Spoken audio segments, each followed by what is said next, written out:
Queria convidar você então à leitura dessa bela carta de Paulo aos Coríntios, a primeira, no capítulo 2, versículos 1 a 5. Irmãos, quando estive com vocês, anunciando-lhes o mistério de Deus, não o fiz com ostentação de linguagem ou de sabedoria, porque decidi nada saber entre vocês a não ser Jesus Cristo e este crucificado. E foi em fraqueza, temor e grande tremor que eu estive entre vocês. A minha palavra e a minha pregação não consistiram em linguagem persuasiva de sabedoria, mas em demonstração do Espírito e de poder, para que a fé que vocês têm não se apoiasse em sabedoria humana, mas no poder de Deus. Nesse trecho que a gente leu, Paulo vai concluir um argumento que ele começou no capítulo 1, qual seja, que a mensagem da cruz, que é o próprio Cristo crucificado, uma contradição, né? O Messias numa cruz, e que os próprios crentes coríntios, cidadãos comuns, nada excepcionais em termos de conhecimento, tudo isso mostrava o quê? Uma ideia. A sabedoria dos coríntios estava equivocada.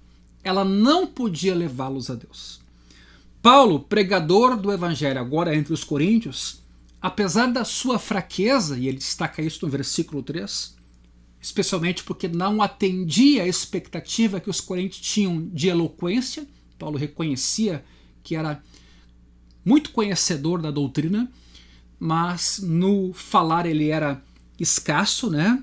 Ou seja, esse Paulo mostra que, na verdade, Deus é que merece toda a glória, que o poder pertence a Deus. E também que Deus estava invertendo os valores vigentes no mundo de então. Aquilo que se considerava importante e nobre, Deus está, de alguma maneira, revertendo essa compreensão.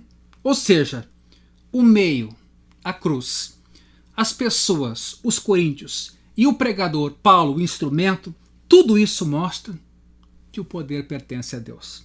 Nesse sentido, Paulo então quer alertar os coríntios crentes, se é que eles estão fascinados, para o fascínio que estão tendo pela suposta sabedoria humana, como se ela pudesse levá-los a Deus, como se eles fossem uma espécie de elite e estivessem mais próximos do céu.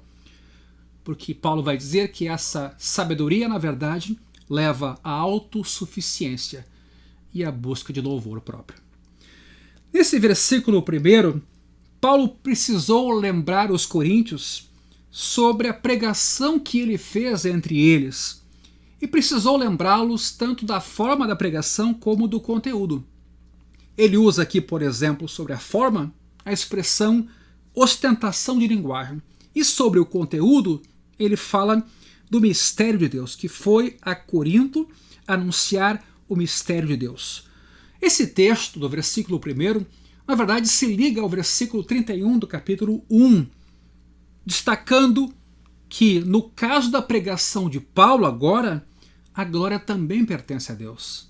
Isso é relatado muito fortemente no final do capítulo 1, mas agora Paulo fala da glória de Deus também na pregação que ele faz, que Deus merece toda a glória. Quer dizer o quê? Paulo precisou abrir mão também da sua autossuficiência para que o poder de Deus pudesse se manifestar e a fé dos coríntios, inclusive, se baseasse em Deus e não em Paulo ou em sua capacidade de persuasão. Paulo pode aqui até ter desejado destacar que aqueles que buscam sabedoria em Corinto talvez até estivessem pensando estar envolvidos em um assunto muito nobre. Talvez essa era a ideia que prevalecia entre alguns coríntios. Mas, na realidade, essa busca por sabedoria fazia com que os coríntios se envolvessem em formas de competição por uma melhor retórica, eloquência ou oratória, e tudo em busca de louvor pessoal. Isso causava divisões na igreja, como vimos no capítulo 1. Alguns de Apolo, outros seguindo Paulo, outros Cefas, e até alguns se diziam de Cristo. Ora, o que Paulo fez em Corinto foi anunciar o testemunho de Deus, o Evangelho de Deus. No versículo 2, Paulo vai justificar o que disse no versículo 1. Ele não tentou se destacar quando pregou entre os coríntios pela eloquência ou pelo uso de um raciocínio filosófico, porque já tinha tomado uma decisão de nada saber quando pregou entre os coríntios, a não ser a Jesus Cristo e esse crucificado. Nada saber aqui não indica que Paulo abandonou qualquer outro tipo de conhecimento, como é muito comum hoje os dualismos na igreja, não só brasileira, mas no mundo todo. Sabedoria e poder, teoria e prática, né? Igrejas mais carismáticas versus igrejas mais históricas. Não, Paulo aqui não abre mão do conhecimento, mas ele põe sua atenção e entusiasmo no conteúdo do Evangelho. Decidir não é aqui para Paulo uma mudança de estratégia, como alguns críticos alegaram já, que Paulo, não sendo bem sucedido em Atenas pelo discurso persuasivo, já que vários não creram, agora ele muda e resolve pregar só o Evangelho. Não, a pregação de Paulo, centrada no Evangelho e no Cristo crucificado, era rotineira, como vemos no próprio capítulo 18 de Atos. O próprio acréscimo crucificado não muda o que Paulo vinha pregando. Paulo não pregava só sobre a ressurreição de Cristo. Aliás, a crucificação tem enorme importância. E não é vergonha para nós cristãos, porque, de novo, o Messias numa cruz é uma contradição que mostra o jeito de Deus de salvar o ser humano e não o jeito do ser humano imaginando um autossalvamento. O decidir, então, de Paulo aqui, isso sim, mostra um contraste. Um contraste com os filósofos sofistas e os oradores itinerantes. E com esses, sim, Paulo está se comparando. Paulo, nesse caso, já tinha tomado decisão semelhante entre os tessalonicenses, quando ele se distancia, por exemplo, de bajuladores ou aduladores itinerantes que queriam constranger Paulo a se deixar sensibilizar por pressões ou por elogios. Vejam lá em 1 Tessalonicenses capítulo 2, se você puder abrir comigo e me acompanhar, temos um relato de Paulo sobre isso. Irmãos, vocês sabem muito bem que a nossa chegada no meio de vocês não foi em vão. Pelo contrário, apesar de maltratados e insultados em Filipos, como vocês sabem, tivemos ousada confiança em nosso Deus, para anunciar a vocês o Evangelho de Deus. Eu gosto muito dessa expressão. O Evangelho não é criação nossa, não é filosofia nossa, é Deus agindo, né? Na pregação Deus age, Ele é dono do Evangelho. E nesse sentido, então, em meio a muita luta, pois a nossa exortação não procede de erro ou de intenções impuras, nem se baseia no engano. Pelo contrário, visto que fomos aprovados por Deus, a ponto de Ele nos confiar o Evangelho, assim falamos, não para agradar as pessoas. Quem é que faz isso hoje, né? E sim para agradar a Deus, que prova o nosso coração. Paulo está muito preocupado com a intencionalidade, com a honestidade, com a sinceridade, com um Deus que vê tudo, que tudo enxerga. Versículo 5. A verdade, como vocês sabem, é que nunca usamos de linguagem de bajulação nem de pretextos gananciosos. Deus é testemunha disso. Também jamais andamos buscando elogios das pessoas, nem de vocês, nem de outros. Eu paro por aqui. Então vejam, Paulo é muito sério, muito honesto, muito transparente. Não quer usar da retórica, da oratória ou de uma filosofia humana que persuada e perdendo ele aí a centralidade e o poder do Evangelho. Não, ele não abre mão de que o Cristo e o Cristo crucificado seja anunciado entre os coríntios.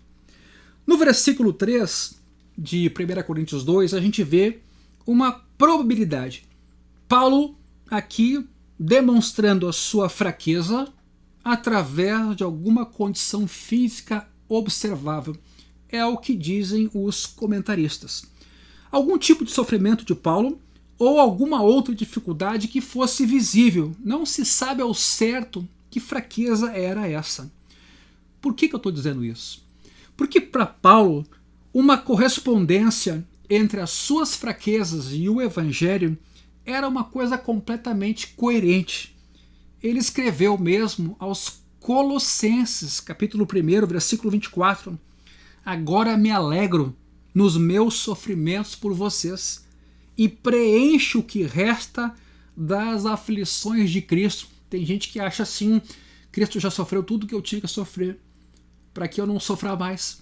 Pois veja bem, ele aqui se alegra nos sofrimentos a favor dos colossenses e preenche ainda o que resta das aflições de Cristo como discípulo do Messias e na sua própria carne e a favor do corpo, que é a igreja. Ou seja, meus irmãos, na pregação do apóstolo Paulo sempre esteve presente, aspas, a fraqueza de Deus. Capítulo 1, versículo 25, a gente vê Paulo usar essa expressão, a fraqueza de Deus, o jeito que Deus escolheu para salvar os pecadores. E mais ainda, a história de um Messias crucificado. Quem é que ia imaginar Deus sendo crucificado?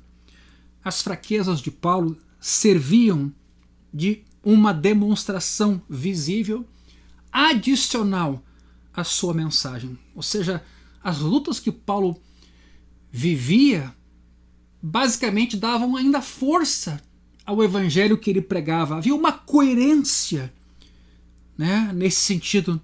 Mas mais ainda, isso tudo demonstrava que a pregação de Paulo, então, não era de origem humana, mas de origem divina. A segunda carta de Paulo aos Coríntios, lá no capítulo 4, versículo 7, tem uma expressão que Paulo usa que nos ajuda a entender isso também. Temos, porém, este tesouro em vasos de barro, para que se veja que a excelência do poder provém de Deus, não de nós. Em tudo somos atribulados, porém não angustiados. Ficamos perplexos, porém não desanimados. Aí no versículo 10, levamos sempre no corpo o morrer de Jesus, para que também a vida dele se manifeste em nosso corpo. Ou seja, para Paulo, o evangelho e a fraqueza humana têm tudo a ver. No capítulo 13 dessa mesma carta, a segunda carta aos Coríntios, lá no versículo 4, Paulo escreve, né, sobre Cristo: ele não é fraco quando trata com vocês, é poderoso, agora com respeito a Paulo, né, porque de fato foi crucificado em fraqueza, mas vive pelo poder de Deus, porque nós também somos fracos nele, mas viveremos com ele pelo poder de Deus para o bem de vocês. Então, para Paulo isso é muito tranquilo.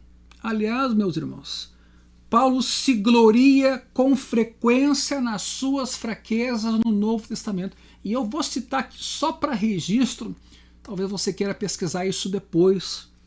Ele fala da sua fraqueza em 1 Coríntios 4, dos versículos 9 a 13. Ele fala da sua fraqueza em Gálatas 4, dos versículos 13 a 14. Em 2 Coríntios 4, 7 a 12. Em 2 Coríntios 6, 4 a 10. Em 2 Coríntios 11, 30.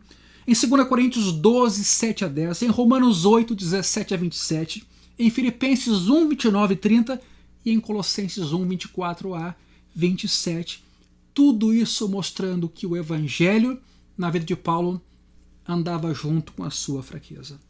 Não porque Paulo tivesse prazer com problemas de saúde, meus irmãos, mas porque essas fraquezas indicavam de forma segura que o poder pertencia a Deus e não era de Paulo. Ao que parece, isso se tornou inclusive um ponto de discórdia no futuro entre Paulo e a igreja de Corinto, conforme até revelam algumas defesas que ele faz na segunda carta, capítulo 4, versículo 7, e no capítulo 11, versículo 17.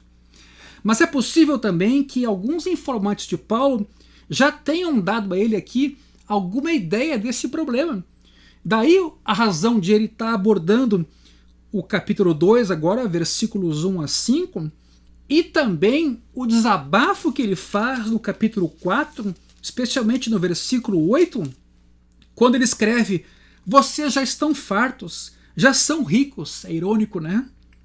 Chegaram a reinar sem nós, sim, quem dera que vocês fossem reis, para que também nós viéssemos a reinar com vocês. Então havia um questionamento bastante duro quanto a Paulo, e Paulo acaba sendo irônico, porque ao fazer defesa do seu ministério, percebe que há uma dificuldade de fato em relação aos coríntios. O que quer dizer a expressão com temor e grande tremor? Ela parece indicar o quadro geral que Lucas, inclusive, apresenta em Atos quando se registra a situação da cidade de Corinto. No capítulo 18 de Atos, versículos 9 a 11, por motivos que nos são desconhecidos, Paulo parece sentir um peso sobre a sua missão em Corinto. Tanto que ele tem uma visão e Deus diz para ele: ninguém vai te fazer mal, eu tenho muito povo nessa cidade. Mas parece que Paulo de fato percebia um desafio nessa cidade. De qualquer maneira, mesmo que ele expresse aqui temor e grande temor, ele também tem satisfação, porque os coríntios crentes agora eram a prova de que a pregação de Paulo ali teve sucesso, por causa do seu conteúdo. E a sua aparência, inclusive, ele não escondia, era diferente da atitude dos sofistas, muito preocupados com a persuasão, com a forma, com a técnica do discurso. Nos versículos 4 e 5, Paulo não se gloria nas suas fraquezas em si próprias, né? Nem simplesmente ele faz isso para se diferenciar dos sofistas. A prática dos sofistas era uma prática que não estava preocupada com o conteúdo. A ideia do sofista não era argumentar em cima de um conteúdo verdadeiro, mas argumentar persuasivamente de modo tal que a verdade se tornava a verdade a partir do êxito daquele que anunciava o conteúdo. Ou seja, a ênfase não era o conteúdo, a ênfase era a capacidade persuasiva, e se fosse uma boa capacidade, aquilo era dado como verdadeiro. Veja que tristeza a participação dos sofistas nesse tempo aqui. Mas Paulo procede assim para lembrar aos coríntios que o verdadeiro poder não está na pessoa ou na apresentação do pregador, como vimos agora no versículo 1. A ênfase está na obra do Espírito Santo, conforme demonstrado pela existência dos próprios coríntios, que não teriam sido salvos se não fosse pelo poder de Deus.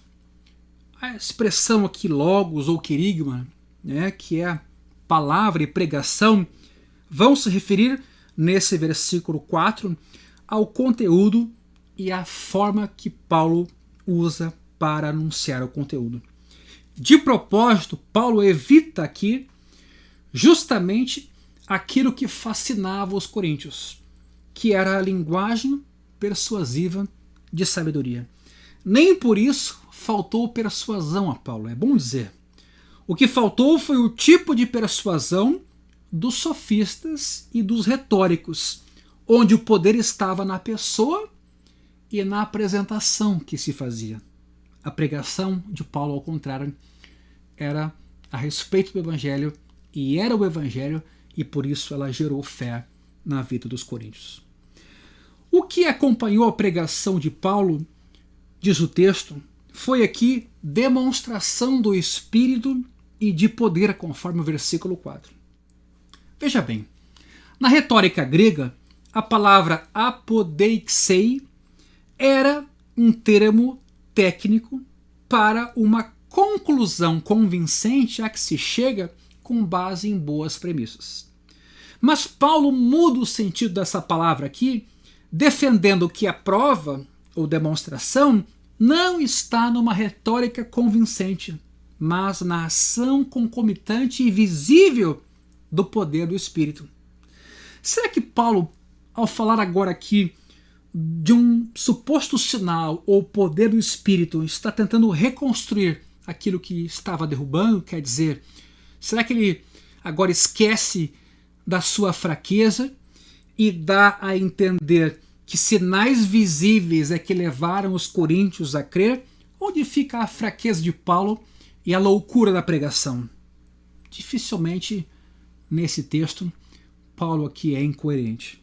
O contexto deixa claro aqui a intenção de Paulo. Ainda que ele fosse fraco e que faltasse retórica ou sabedoria à sua pregação, o próprio fato dos coríntios terem vindo à fé demonstrava que não faltava poder ao evangelho, do qual Paulo foi tão somente um instrumento. Assim, em acordo com a mensagem em si, conforme mostrada no capítulo 1, a loucura da pregação, Paulo exibe a fraqueza de Deus em sua pregação. Só que essa fraqueza de Deus é mais forte do que a força humana. Capítulo 1, versículo 25. O que não se sabe com certeza é a que demonstração específica Paulo poderia estar se referindo aqui. Demonstração do Espírito e de poder. O que se sabe é que falar do Espírito é falar de poder. Isso a gente vê em Romanos capítulo 15, versículos 13 e 19. É possível, embora improvável por causa do contexto de fraqueza, que essa demonstração de espírito e de poder reflita sinais e maravilhas que Paulo já menciona na sua segunda carta, quando fala das credenciais do apostolado, capítulo 12, versículo 12. Embora nesse mesmo capítulo Paulo também vai dizer que quando ele é fraco, Deus é forte nele, né? Mas o mais provável aqui no capítulo 2 é que esse poder do Espírito, essa demonstração, seja a própria conversão dos coríntios, que aconteceu junto com o derramar do Espírito, que até pode ter se manifestado em dons do Espírito, inclusive o dom de línguas, como era muito comum nesta cidade. Ou seja, a demonstração aqui desse versículo 4 não está em provas externas que Paulo então quer reunir contra a sabedoria dos filósofos ou da retórica, mas sim a demonstração está nos próprios coríntios salvos, na existência e na experiência que tiveram mediante o Espírito quando responderam à mensagem do Evangelho. Meus irmãos, essa é a primeira menção específica que Paulo faz ao Espírito na primeira carta aos Coríntios. Para alguns arrogantes que Paulo vai nomear nessa sua carta e que se opuseram a ele em Corinto, isso está no capítulo 4, versículo 18, veja bem, alguns de vocês se encheram de orgulho como se eu não fosse mais visitá-los. Para esses caras, o Espírito significava tão somente o dom de línguas. Significava, por exemplo, que os coríntios tinham chegado a uma suposta excelência de sabedoria. Ou significava que tinham entrado em uma nova existência que, sem relação alguma com uma mudança de comportamento, levava esses coríntios crentes acima da existência simplesmente terrena. Uma espécie de atitude muito mística, dissociada de comportamento, de mudança de atitude. Por outro lado, para Paulo, meus irmãos, Espírito aqui, sim, até inclui falas inspiradas, desde que elas edifiquem. Embora para Paulo a ênfase aqui está no poder do Espírito, poder de transformar vidas, de revelar sabedoria secreta, como vamos ver no próximo domingo, a partir do versículo 6 do capítulo 2. Ou também poder de capacitar Paulo para ministrar em fraqueza, como a gente vê no capítulo 4, versículos 9 a 13. Ou também poder do Espírito quer dizer um poder que opera santidade na comunhão dos crentes, no capítulo 5, versículos 3 a 5. Em outras palavras, o propósito da vinda do Espírito não era elevar alguém acima da era presente como se fosse um lunático, mas capacitar o crente a viver neste plano de uma forma vitoriosa, mediante o poder do Espírito Santo. O versículo 5 finalzinho já desse parágrafo, indica o propósito. Paulo aqui retoma o argumento que começou no capítulo 1, versículo 18. O objetivo, meus irmãos, de toda a atividade divina, tanto na cruz quanto na própria escolha daqueles coríntios crentes, e agora também na pregação de Paulo, um fraco, na sua fraqueza, conectando então a cruz e os coríntios, tudo isso visa demonstrar o poder de Deus, desarmando os sábios e poderosos, para que os que creem confiem tão somente e completamente em Deus. De modo que, assim como a citação de Jeremias no versículo 31 do capítulo 1